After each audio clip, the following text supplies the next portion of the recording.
SternnMedia. From Pennsylvania, where Elon Musk is dark MAGA, whatever the hell that is, this is Ballot. That's right. And the Harris campaign is going on all the shows that were popular 15 years ago. Talk about Obama-era nostalgia. Let's hit this. Our first story is about everyone's favorite billionaire boy wonder, Elon Musk, making his debut at a Trump rally. Picture this. Elon, I'm not compensating for anything. Musk bounces onto the stage like a kid who's had one too many Mars bars. He's sporting a Make America Great Again cap that's so dark, it's practically absorbing light. And get this, he's wearing an Occupy Mars shirt under his sport coat. Because nothing says, I'm a serious political figure, like dressing like a confused cosplayer at a sci-fi convention. And then, in a move that would make any WWE wrestler proud, Musk starts chanting, "Fight, fight, fight," to the crowd. Because nothing says preserving democracy like inciting a potential riot, right? But the real kicker? Musk claims that if people don't vote, this will be the last election. Wait, are there not going to be elections on Mars? It looks like the Trumpsters got a new nemesis, and it's not a Democrat, a judge, or even his own hairpiece. No, ladies and gentlemen, it's a fly. That's right, a tiny insect managed to do what countless politicians have failed to do: throw Donald off his game. There he was in Wisconsin, probably explaining why cheese should be our new national currency, when suddenly, buzz! A fly crashes his party. And boy, did it send him into a tizzy. "Oh, there's a fly," he exclaimed, with all the eloquence of a toddler spotting a butterfly. I wonder where the fly came from. Gee, Don, I don't know. Maybe it heard there was a big pile of, let's say, political discourse on stage and couldn't resist. But wait, it gets better. Some genius in the crowd yelled Kamala, because apparently in MAGA land, the VP has shape-shifting abilities. Watch out, Marvel, we've got a new superhero in town, Fly Girl. Trump, ever the statesman, then dropped this perler. 2 years ago, I wouldn't have had a fly appear. You're changing rapidly. We can't take it any longer. That's right, folks. Forget inflation, climate change, or global conflicts. The real crisis facing America? Fly immigration. Build that swatter.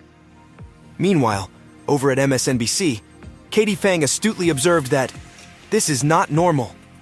Thanks, Katie. I'm sure we were all thinking Trump's fly fixation was just another day in American politics.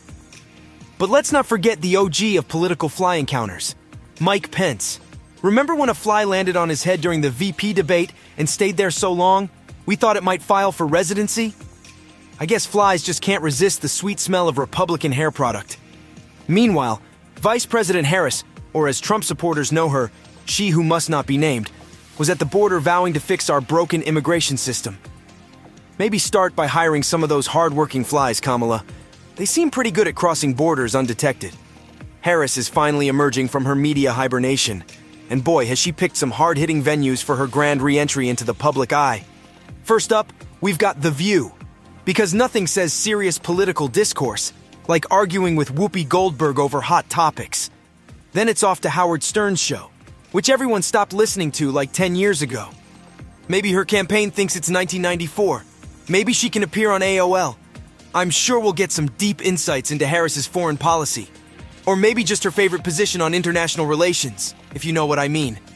And let's not forget Stephen Colbert's late-night extravaganza.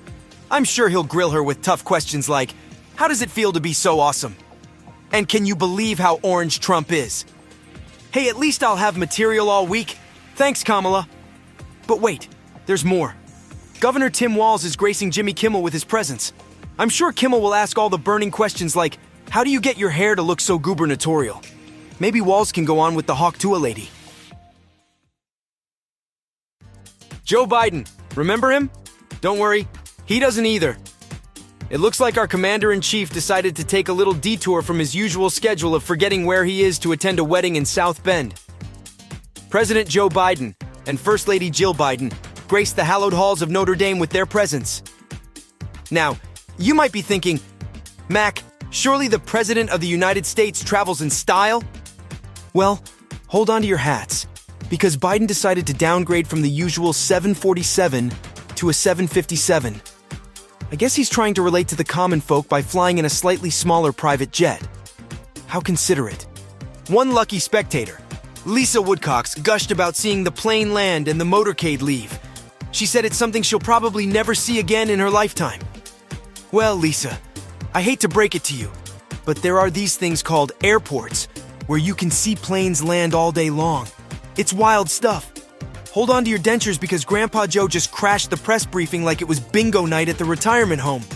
That's right, our nap-in-chief decided to grace the briefing room with his presence for the first time last week since he remembered where it was.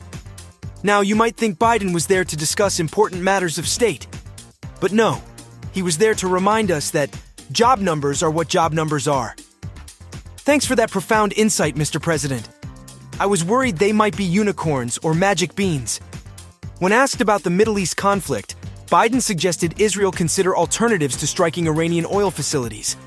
Because nothing says decisive leadership like telling your allies, hey, have you tried not doing the thing you're planning to do? But the real kicker came when Biden talked about the upcoming election. He's not sure if it'll be peaceful, folks. And just when we thought the comedy show was over, a reporter asked if Biden wanted to reconsider dropping out of the presidential race. Our quick-witted commander-in-chief turned around faster than you can say, "Where am I?" and declared, "I'm back in." Talk about a plot twist. I haven't seen a comeback this unexpected since Biden's last coherent sentence. Joe, Dana Carvey at least, appeared on SNL as Saturday Night Live, decided to give us their take on the vice presidential debate. Maya Rudolph returned as Kamala Harris, probably because she's the only one who can match the VP's iconic nervous laughter. And Andy Samberg played Doug Emhoff, because apparently being the second gentleman is now a full-time comedy gig. But the real stars of the show? Jim Gaffigan as our very own Governor Tim Walz, and Bowen Yang as J.D. Vance. They went head-to-head in a debate so civil, you'd think they were competing for the Most Polite Politician award. At one point, they even agreed on something. I haven't seen that much bipartisan harmony since, never.